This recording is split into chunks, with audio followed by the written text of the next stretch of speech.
This is Winging It, the somewhat whimsical, certainly whirring, decidedly wonky, seldom weighty, endlessly well-intentioned, and wildly witty show where music is the key focus, and one knows what's coming and the other doesn't. Now, this happens in between both proper to ensure that you can spend anywhere from 15 to about 180 minutes with us every week. Imagine your fucking luck.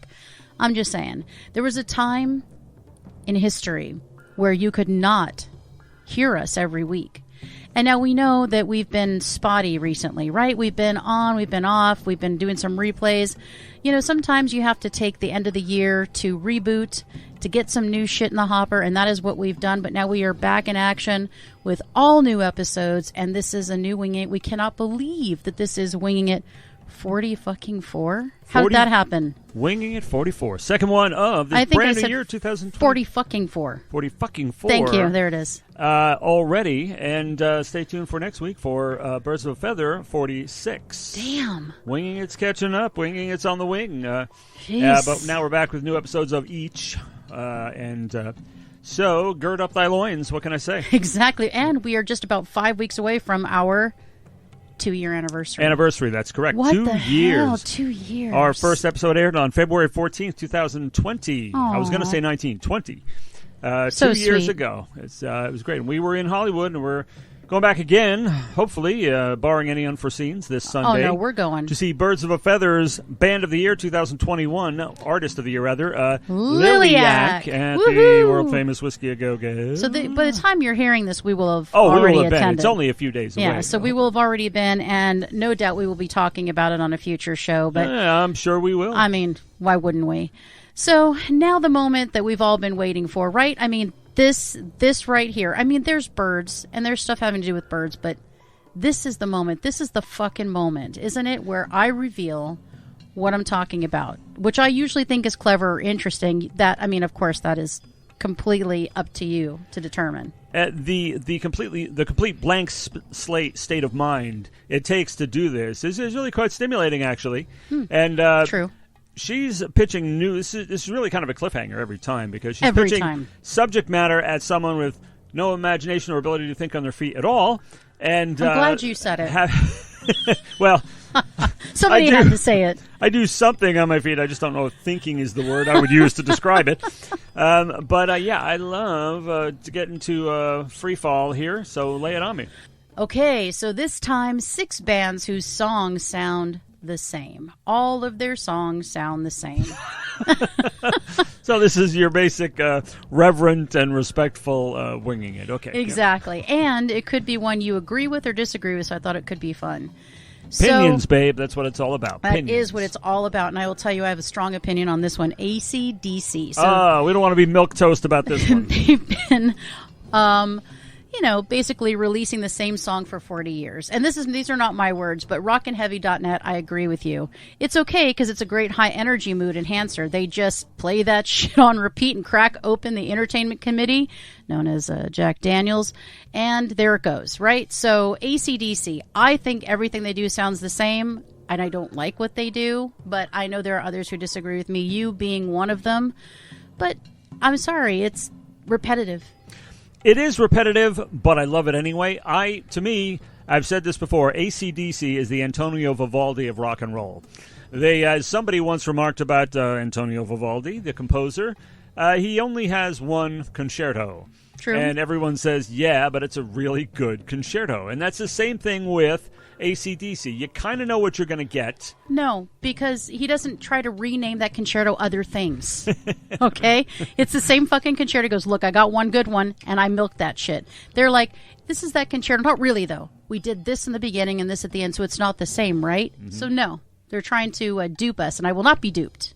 Well, I mean, as someone once said, the greatest band you ever heard for 20 minutes. I mean, every time I hear It's a Long Way to the Top, If You Want to Rock and Roll, it's like, come on, I just totally get off when I hear the music. But after about 20 minutes or so, you want them to stop. I went to a tribute band concert called Bonfire, and they're wonderful at doing AC/DC, mostly Bon Scott, but some Brian Johnson. And honestly, they played for over 2 hours, and I was bored out of my skull at a live rock show. Never happened before to me in my life. Because they all sound the same. I was loving it for the first hour, but the problem is they played too long. I love AC/DC. Do they all sound the same? I think Angus Young The AC/DC guitarist agrees and says the same thing, and I'm with him. Who am I to question Angus? They are the same. I have lots of questions for Angus. I'll never get to pose them, but one is, why does all your shit sound the same? Second band, the Go-Go's. Yes, again, I'm sorry. They all sound the same. They're all Vacation. I love it, but it's all Vacation. Vacation, all you ever wanted. Vacation, had to get, The weak knees caused by Belinda Carlisle and Jane Whelan and those aside, they do all sound the same. It's so funny you should mention the Go-Go's because they're doing a show nearby here very soon in March. I think. Well, it'll sound the same now as it did in the 80s. So exactly, it's great. And it prompted me to go and listen to like a whole album of theirs and everything. And I thought, wow, all their stuff is good, but it really does all sound the same as well. Yeah, it's not that outstanding. I love it anyway. But, it's great, but they're the not Go-Go's the most... would never be my favorite group or anything. No, but I love what they do. They're not Blondie, put it that way. They're not within 100 miles of Blondie. But they're really enjoyable. I like what they do, the same as I like AC/DC. Is it all the same? Not as much as AC/DC. Yeah, it's all the same. But very similar. Well, the Go-Go's are not versatile, but they're fun. Again, they're upbeat, just like the other band that we just spoke about. Not poked about. Did I poke anybody? I didn't.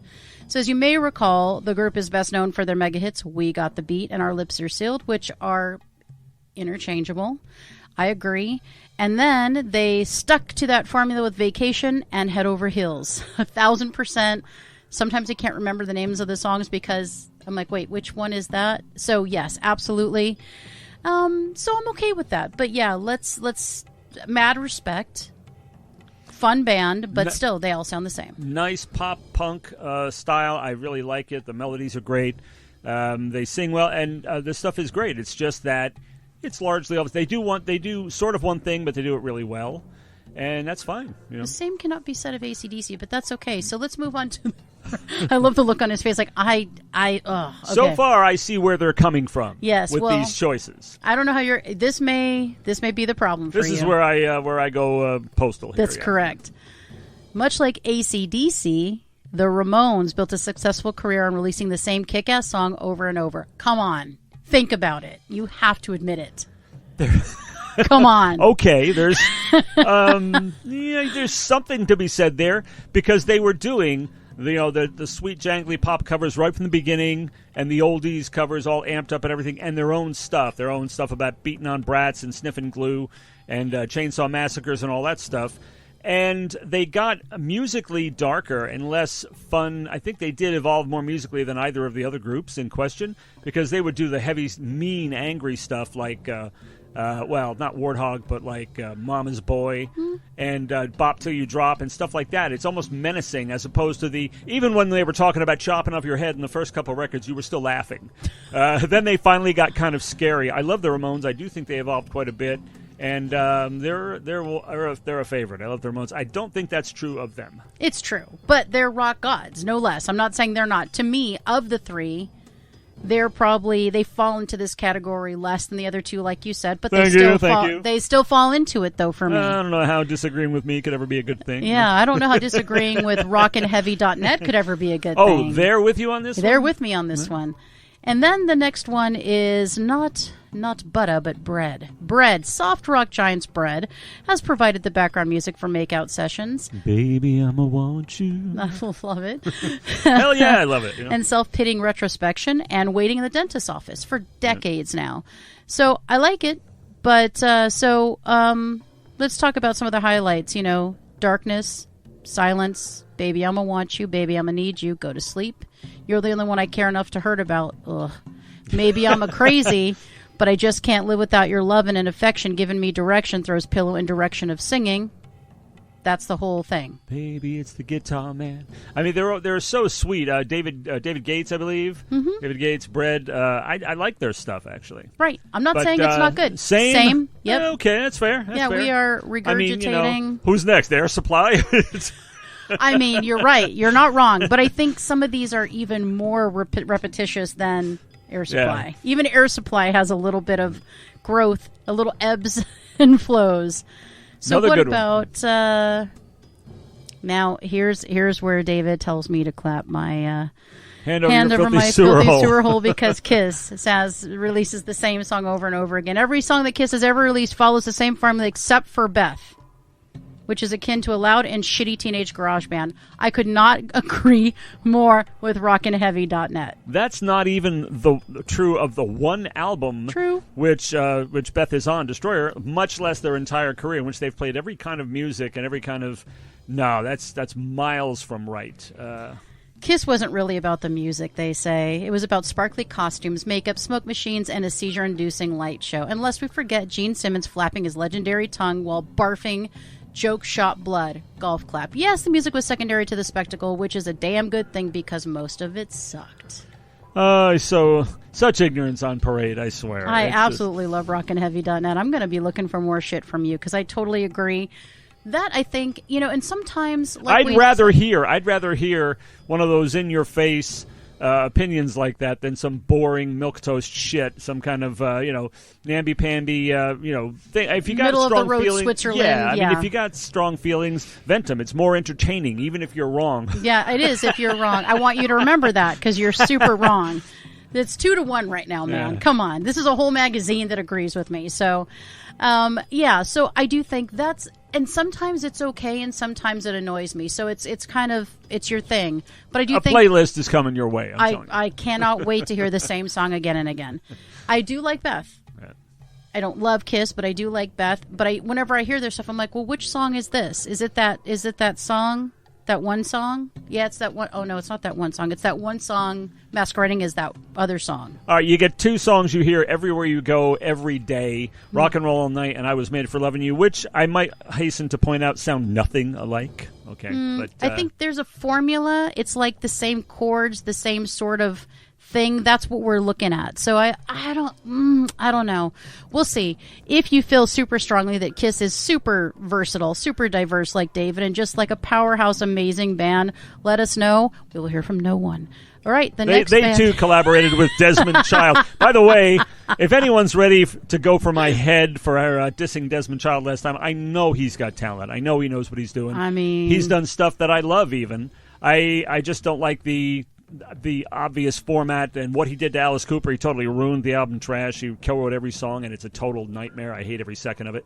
But he has done some fine work, including with Kiss. You know the song Heaven's on Fire? Probably not. Feel my heat taking you higher, burn with me, heaven's on fire. You know what I just heard? What? I just heard Rock and Roll Night all over again. That's what I heard. I was like, I know that song. There's some kind of a neurological condition that makes you hear something totally different and it still sounds the same. That must be what it is. I had no idea. It's just been discovered. That's right. So just now tonight. Well, good. Thank you for helping us because we were super confused. That was Desmond Child, co-write also. So he does some rocking. Well, all right. So I understand. I knew that this one would get you. I knew you were gonna. Yeah, they had to go off the rails. It's going to be fisticuffs for you. Can't win them all. Yeah, that's true. And you haven't won in that one because we're on the Kiss bandwagon that they all sound the same. But if you're going to send me a playlist, then I owe you a couple as well. Right over Christina's right shoulder, on the handle of my cabinet is Gene Simmons replica bass. And it's like, we like Kiss around here. He's not kidding. Yeah. It's been there and it's lovely. It's the only Kiss cool thing in sight, but still. The good news is it doesn't spit blood or stick out its ugly tongue or show me its ugly face. No, and it doesn't have any blood on it, thankfully. Yeah, and it doesn't actually. It would be really. My hair would go up if it spat fire at me. That would be kind of cool if it did that. Yeah, well, Aerosmith. So you got to get an honorable mention, they say. Shout out to the boys in Aerosmith for Crying Crazy Amazing. All three power ballads are pretty much the same song, and I totally agree. But if you play them back to back, and I agree with them, you can't deny it. Crying Crazy Amazing, same song. Again, different cover, right? Same song. Yeah, interestingly, those are among the Desmond Child style power ballads. But from the very start, they had ones like Dream On and You See Me Crying and Home Tonight and stuff like that. So they really, and Seasons of Weather, they knew how to do those power acoustic songs that sound nothing like their balls out rockers. So they definitely don't sound the same. Of course, all the manufactured corporate power ballads have something in common. And Aerosmith is no exemption to that, of course, but they don't sound the same. That's not. I disagree, especially with those three. I think those are great. Not every single song sounds the same, but most of their stuff has the same feel, the same tempo in many cases, the same sort of guitar pattern. Not same guitar, but guitar patterns. So I feel like there's a lot of that. So sometimes I really do want to hear Aerosmith. Sometimes I feel like I've heard them again in every dentist's office I've ever been in, especially Amazing. I'm out. That they didn't even write that song. I'd rather hear I love that song. I think it's beautiful. I actually, as it turns out, know the guy who wrote that song. I met him. I mean, we've talked. I knew him. And he also wrote a song for, believe it or not, Air Supply called Keeping the Love Alive. I thought a woman wrote Amazing. No. A guy named Richie Supa. He was a member of Aerosmith for a time. You can see him in the video for Chip Away the Stone playing in the band live, which he wrote also that song. He won a Grammy for Pink for them, that song Pink, not Pink the artist. He also writes a song for Anne Murray and Tom Jones and all kinds of crazy credits. It's really weird. So, but yeah, I like that one, actually. Amazing. I just think it's like saccharine. It's just too, like, it's got too many. There's a big corporate stamp on it, and I can't abide by that. You know what? When it comes to you, I'm saying a prayer for the Desperate Hearts tonight. Are you? Okay, fair enough. Then that means you're saying it for rockandheavy.net, who I actually find to be quite fascinating and knowledgeable. They're Desperate Hearts, you know. So there's no denying Aerosmith ran with this bold ballad vibe and catapulted Alicia Silverstone's career to pop culture stratosphere, of course. But, they are a little bit the same. And another band who we love. Got to get that out of the way. But sounds the same is ABBA. They really That's fair. Yeah. do. Yeah. I mean, more so than maybe anybody other than AC/DC on this list. Everything I love it. Yeah. It's a great one thing. It's a great trick. It is a one-trick pony. Yes, it is a great trick. And I don't care if you dress it up and put it in something else, because there's a modicum of difference that makes it a great sell for me every time. So, but they are another one that definitely has that similar sound. Can you think of any other ones that kind of you think, oh, they all sound the same? Michael Jackson comes to mind, not part of the list, but he comes to mind. If you think about it, there is, obviously there's that, he goes with that growl thing, then, there's always that formula. I would feel, and I see that too. He's great. Of course, we love him around here to death. Oh my God, that could be said. He has a sound which is always that sound, even in a ballad or a funk, rock or hard rock or anything, and it's friggin' awesome. Awesome. I think it's more of a signature sound than it is sounding the same. I mean, Michael Jackson the instant you hear him, but I'm not sure I agree that he sounds the same. You could make a charge like that against a number of icons, like, for example, The Doors. I mean, there's a keyboard sound, keyboard-driven sound. It is prevalent. Yeah. I think they do everything across the board, and I think they're wonderful. I don't think they're the same. It's like if there's a knob. Somebody would say that. I'm saying, not me. But no, it's true. But if there's a knob, right, and you turn it just a little bit, sometimes that's enough for me. Yeah. But sometimes I need you to turn the knob all the way, and no one does that. But it's weird because some bands I'm okay with. The Doors, for some reason, again, what they do, just like ABBA, not the same, but what they do, they just turn it a little teeny bit, and it's enough. Yeah, it is enough. It's not all the same by any means. They turn it a little bit. They turn it a lot less than the Beatles and Led Zeppelin and all those bands like that and everything. Yes. But they do turn it, and they're right up there in the pantheon with me, And what's interesting? I mean, maybe it's not interesting to anybody else, but I just thought I would share this as an aside. I always worry that that all the songs that we do as Ascent, I always think, when I first started this band, I wanted everything to sound the same, so we have a signature sound. And then I'm like, no, I want different songs with different time signatures, and some are screamy, and some are less screamy. I mean, I don't ever really scream, but you know what I mean. Where you're not just hearing the same thing over and over again. It could be in a rock band, but it could be in a punk band. It could be in an alt rock band. It could be, you know what I mean? Like, that's always what I hope. But at the beginning, I wanted them all to sound the same. So it's interesting what I wanted I wanted then and what I want now. And again, it's hard to know. I mean, because I'm the one singing it all. If you had different singers or whatever, it might sound different. But it's interesting because I did want everything to sound the same. But now I don't.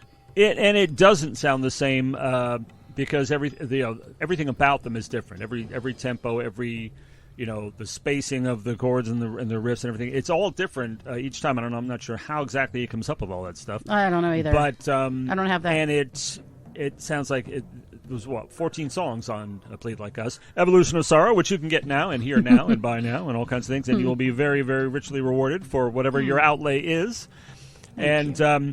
But it doesn't all sound the same. And with the Doors, it's like it's them, and it has that awesome thing that you love so much. So many awesome that and that and that. So many degrees that don't, like you said, turn them dial very much. No. And they're absolutely brilliant. And there's a lot of bands like that, and Ascent is like that too. I mean, it has the Ascent sound, just like Doors. The Doors have the Doors sound. But I was just saying that's a group that somebody could say the same thing about, and it wouldn't be a bad thing at all. I agree. It's just like it's no way comparing them to the band that started the list by any means. Right. But that's an example right there. But it's hard because there's like that. It's a fine line, right? Because there's that, like you said with Michael Jackson, that signature sound which you want, but you don't want all your songs to sound the same. So having a signature sound and tracks that sound different, where there's some variation and variety. That's the key, and that's hard, I think, to come by. Because if I wrote L.A. Woman, I'd want to write another L.A. Woman and another L.A. Woman. You know what I mean? Yeah. It's a great fucking song. And of course, when you talk about Michael, there's a much broader gulf between You Are Not Alone and Beat It than there is between Highway to Hell and You Shook Me All Night Long. Exactly correct. Bingo. That's exactly correct. And there's the difference. Yeah. Exactly. So interesting topic. I think a lot of bands fit into this, but then a lot that we might think fit into it, other people will say don't. So it's really, in the ear of the beholder, if you will, ear of the listener, and you, I guess, can decide. We have told you our opinions. And I think almost everybody today would be on that list. Because everybody that's recording today, every song sounds the same. Drake belongs on that list, Drake is the list. Except he isn't worth mentioning. He is the king of the list, Justin Bieber. Yeah, Bieber, all that stuff. Exactly. Even Britney, I'm sorry. Today, I love Britney, but it's a virtue. Everything being an absolute cookie-cutter, interchangeable spark plug of a song is a virtue. People want that. They don't want their minds stimulated at all. They want to hear the same shit over and over again so they can be zombies. And Bieber and the like are the perfect way to achieve that. Agreed. Yeah, there's a lot of that, and it sells. It's the secret sauce that I don't have because I don't sell out arenas or anything. But you know what? If that's the secret sauce, I don't want to taste. I'm thinking subliminals. Just like I mentioned in one of my songs. You know how I hate to talk about my own music. I know that, but. He's not a gangster, but his rhymes are criminal. Have you under his spell without the aid of subliminals? And that is true, and I think there has to be subliminals in all that shit that's out there nowadays, because why else would anybody pay attention to it? It's mind control. It's scary. It is quite interesting, and, I don't care to delve into that anymore, because that means I'd have to listen to the music, so I'm good. But thank you so much for indulging me in another episode of Winging It, and now that we have exhausted that topic, that only leaves for you to say... Let's fly this coop.